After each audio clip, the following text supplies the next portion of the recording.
Dear colleagues, welcome to the second part of this Digital Healthcare Congress. This afternoon, I will moderate together with my colleague Geert Tienpont this session.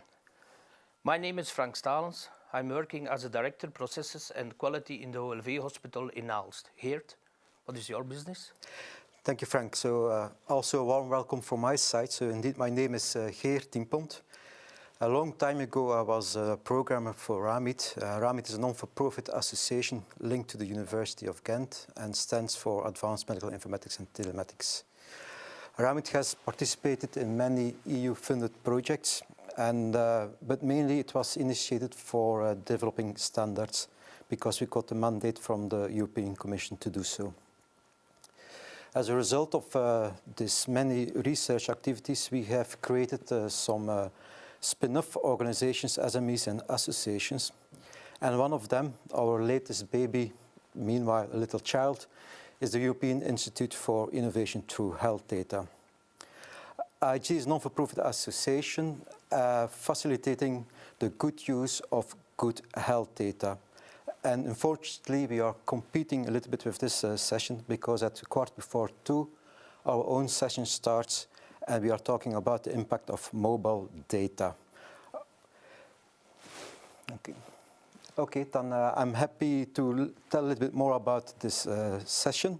So this morning we got an very inspiring session, and now we would like you to offer this Get Connected session. And we want to bring you some new insights by connecting you to real applications, real initiatives that will shape or already shaping the future digital healthcare. On the program, we have a nice international representation from different stakeholder groups: hospitals, ICT vendors, knowledge centers, and pharma. And we are happy to start with our first speaker. He is an excellent speaker, Steve Vandeput. He acts as an advisor of BMedTech, and he is one of the key players in the development of the validation process of mobile apps in Belgium. Luckily, I had already some meetings with him, and indeed I can confirm what is on his LinkedIn profile. He is very, very passionate about technology and digital innovation in healthcare. Steven, the floor is yours. Thank you, Geert. Welcome, good afternoon all, also from my side. In this next 20 minutes, I want to inform you about what is mHealth Belgium. As already indicated in the subtitle, it's a joint initiative for digital health by government and industry, and explain what it is and how it is. But let me start with grabbing your attention by putting here on the slide one number, 318,000.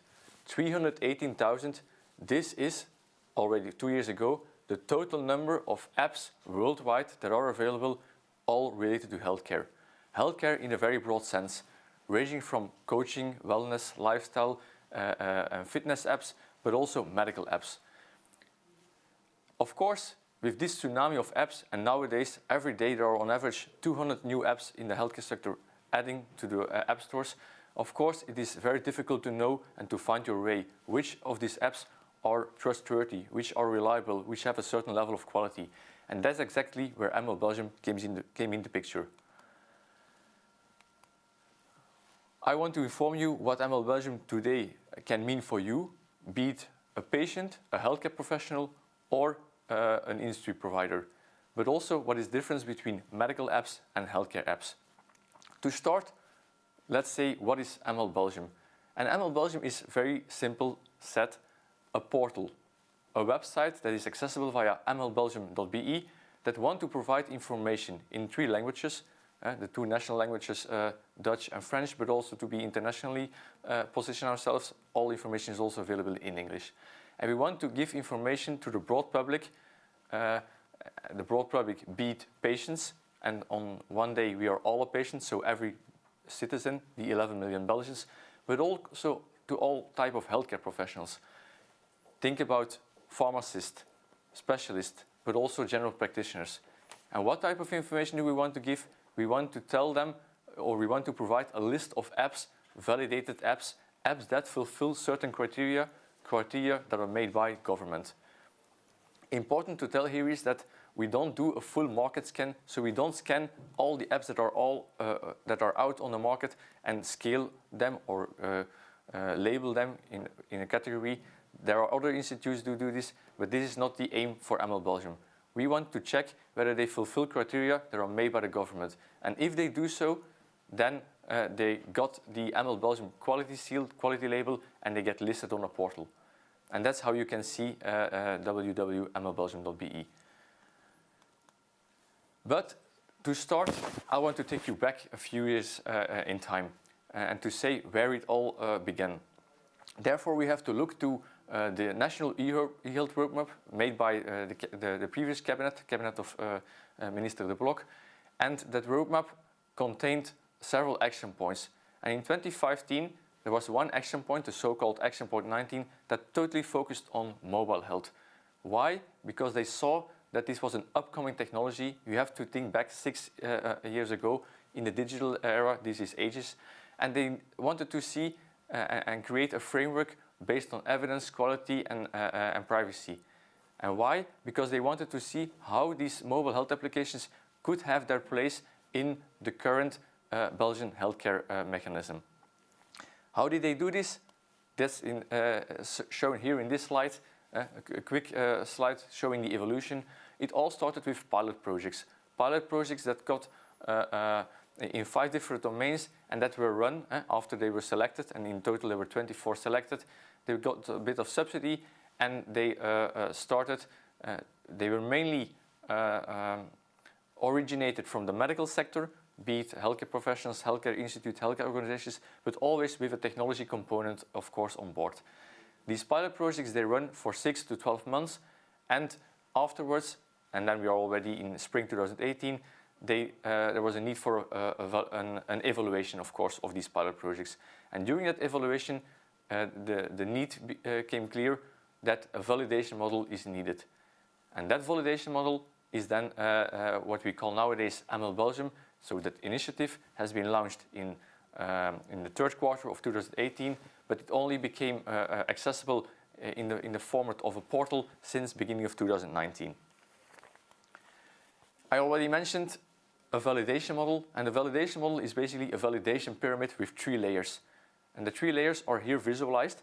At the bottom, at the basis layer, this is level 1. This is a broad basis. That is where everything starts. Every app that gets into the pyramid starts at level 1. Then there's a second layer in the middle, a bit smaller, level 2. And then on top, you have a narrow top with level 3. And this is this is also how you have to see this. It's a hierarchical order. It starts with 1. From 1 you can go to 2, and an app can go then from 2 to level 3. Very high level. Level 1 is about being a medical device. Level 2 is about safe connectivity. And level 3 is about being reimbursed, being financed in the by the national system. The very specific criteria for each of these levels are tackled in the next slides.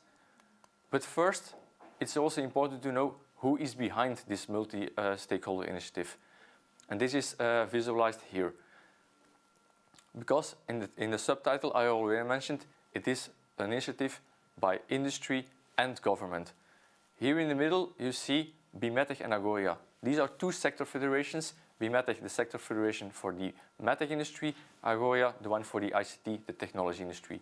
Those 2 federations have implemented the platform and are coordinating and running it on a daily basis. But they don't do it alone. There is government in the form of the 3 different healthcare authorities that is involved and that have set the criteria.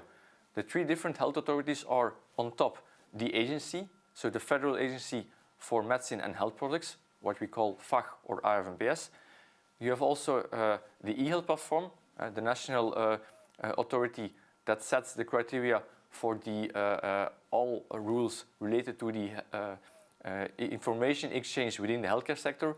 And then you have at the right of the slide, RISIF INAMI, so the National Institute for Health and Disability Insurance, let's say the payer authority responsible for reimbursement and healthcare financing. Of course, this is all supported by the Ministry of Public Health and by the public services. I already mentioned Agoria and Bimetech as the daily operators. Basically, that's me working at Bimetech and my colleague Alexander Olbrechts from Agoria, who are running on a daily basis and coordinating the platform. In this slide, you see again the validation pyramid with the 3 layers, the 3 levels, and what it high-levelly means. But you see also which of the stakeholders is responsible. So there's a one-on-one mapping between the 3 healthcare authorities and the 3 layers in the pyramid. The agency for level 1, the e-health platform for level 2, and RISIF INAMI for level 3, logically. Diving now a bit more into the details, what every of these levels mean. Starting with level 1. Level 1 is the basis. There is where it all begins. And here we have to make clear that the main criteria for level 1 is CE certification as a medical device. So we only take into account those apps who are medical apps. Those apps who do medical claims and have, be it medical device software, the CE certification as medical device under either the directive in the past or the new regulation that is upcoming. So in this way, we make a difference between the lifestyle, health, fitness, well-being apps, more in the consumer market, and the real medical apps in the medical domain. A second criterion here is also that it's required that the company, the provider, the distributor of the app notifies their product as an ML application in the portal of the agency. This is more an administrative task. And thirdly, there is also the GDPR, where we ask a clear self-declaration. Of course, everybody has to follow the GDPR rules, you know, but we state here explicitly they have to self-declare it again to be 100% sure. This is about level 1. Moving towards level 2. Level 2 is about safe connectivity and security. Here there is a list or a document that's publicly available on the portal that sets 6 criteria. 6 criteria, all related in the ICT domain. I don't want to dive into detail to not be too technically, but you have to think here about what is the minimum quality of the minimum set of quality level you have to do or the app has to fulfill regarding identification of the person that is using the app, but also the authentication. And also if there is a relationship between patient and healthcare professional, how this has to be checked. Also, interoperability is here key. And if they are processing sensitive data related to the GDPR, also a data privacy impact assessment is required at this level.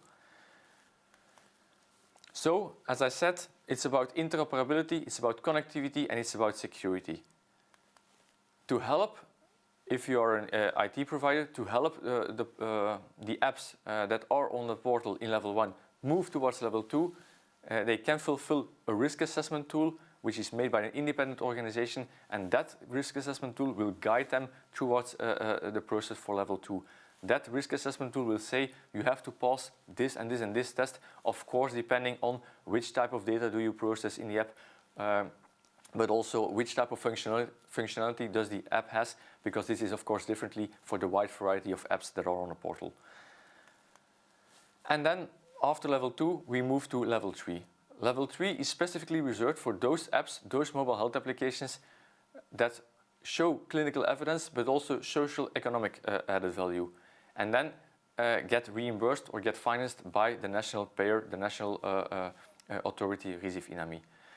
Here I want to stress also that this is not the only way that mobile health applications or digital health applications in a broader sense can be financed. For instance, Partena Mut, as independent health insurers, they already decided one year and a half ago to refund partly the use of an app for their clients if the app is listed on ML Belgium portal, and as such recognizing the portal. But you can also think about out-of-pocket use paid by the patient, or hospitals that have innovation budgets and that can use those budgets to use and to embrace such digital health technologies. Where are we nowadays? Again, you see here at the left side the 3 health authorities, at the right side the pyramid, and in the middle the timing. The portal, I already mentioned, has been launched beginning of 2019. At that moment only level 1 was active. The criteria for level 2 were already available since spring 2019, but only in May 2020, now exactly 1 year ago, it fully has been launched, and also level 2 has been implemented with all the tests behind. And now, very recently, beginning of this year, also level 3 has been fulfilled or has been launched by RISIF, who made publicly available either, and the template that has to be used to show your socioeconomic added value as a company, but also the procedure, how this will be evaluated. More about level 3 and the process behind will be given in the next talk by Marlene Louagie from RISIF. Important to mention quickly is that there is already a first app nationally reimbursed since July 2020, and that's the Move Up coach in the domain of rehabilitation, telemonitoring rehabilitation, specifically to be used by patients after knee and hip prosthesis in interaction with their physiotherapist. So that's already a good first example, but of course many should follow. Nowadays you have 26, I have to say 27. Here you see 26 on the slides, but this morning I was able to grant a new one, the ML Belgian Quality Seal. So there is a 27th on the portal. Please find out, go afterwards to the website, who is the new one. You also see they are all in level 1, and 8 of them are already in level 2. Still no one in level 3, but of course we hope in the next weeks and months that this will change, and that also several of these new ones will be reimbursed or will be enter the new care pods, where digital health applications such as mobile health applications are allowed to be integrated in the new care pods, and as such be adopted, be it by patient but also by the healthcare professional. How is this visualized to the visitor? And the visitor can be everyone to the portal. You see the overview of the apps. You can also look to use several types of filters. If you're all interested in, for instance, diabetes, you get those who are could work for you. But you can also check them on functionality, on language, on pyramid level, and so on. For every app, there is also an app page dedicated to that app, where we try to give as structured as possible information. General information as what is the main purpose of the app, who is the target population, what is the app doing, is there connectivity with other sensors or platforms, and so on. But not only that type of general information, also screenshots, videos if they are available, and even more detailed, how does each app comply to the criteria. For instance, criteria to level 1, you can see the CE document, you can see whether this is being granted under the old regulation or under the new regulation. You can see which ISO standards are followed, or some GDPR statements like, for instance, that the data is only stored in the European environment, and so on. Even towards level 2, the same thing, very open, very transparent. How does the app fulfill the criteria? And to end my talk, or to nearly end my talk, I also want to stress that Belgium is one of the front runners in this domain, very specifically on mobile health. There's a lot of international recognition. We were the first ones to start already years ago in 2016 with thinking on a federal level, on a policy level, how these tools could be integrated in our healthcare systems, what value they can bring. Of course, it took a long time, and maybe too much time, to have it fully implemented, but now the full pyramid is ready, and I hope that also the authorities will keep on the pace by creating new pathway, creating new financing mechanisms where these applications can take part of, and to broaden as such the adoption of these tools. And in that way, we will enter into, I would say, the digital medicine of the 21st century by allowing these tools both for patients and healthcare professionals. This slide, just to remind you, go to the ML Belgium portal, have a look what it can mean to you, and please check some apps whether they have some value for you. I know there is no time for questions, but I'm always happy to share experience, to answer your questions later on. So please hear my contact information, and yeah, come in contact with me if you need more information or have a chat with me on that topic. Thanks.